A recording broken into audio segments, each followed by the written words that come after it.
Hi, I'm Dave Reid. I'm the race director for the new IRONMAN California in Sacramento, and I'm the race director for the IRONMAN 70.3 St. George. I had serendipitously realized that I needed to get back to my training and get back into a discipline before the pandemic hit, and it took on a life of its own after a while, and I was like, I had a coworker, Dave Kristen, who was trying to do them all with me, and then he got injured, unfortunately, and I felt like I had to carry that torch forward. I'm stuck with it through evacuations, fire evacuation. I got evacuated during the summer, and through some family vacations, bringing my trainer with me.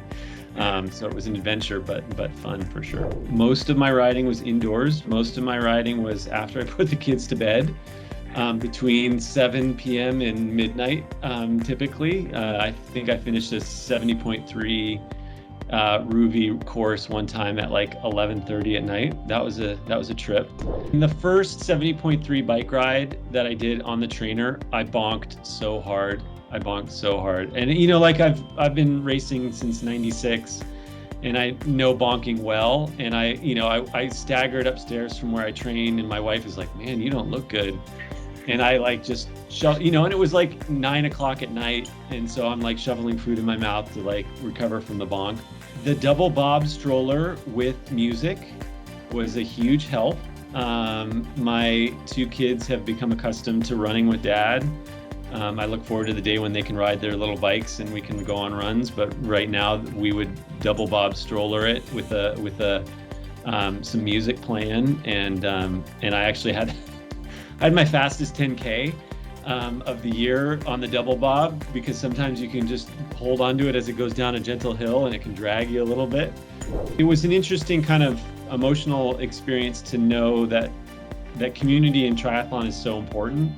So even though I couldn't be with some of my friends or coworkers at events, producing events like we love to do, training with them or being in the VR world with them, and knowing what they were doing, or maybe they finished their ride before me or finished a run before me or after, sharing that experience helped the motivation for sure. But a lot of it was just getting back to fitness. And so it feels like, truthfully, I say I've taken a parenting sabbatical from racing, and the opportunity to do VR gave me a chance to get back to fitness, so that I feel like it's an achievable goal to get back out into the real world in 2021. It was fun in this world that we've experienced last year of everything kind of being virtual, work, life, family interactions, to feel and see the tangibility of the effort of 34 weeks of effort. So I didn't think that was something that would be interesting or enlightening out of seeing the physicality of, like one of the medals. But it was fun to see them all and be like, oh yeah, like that was my 2020 experience, was getting out there in crazy circumstances, in my house in the dark, and doing it over 34 weeks.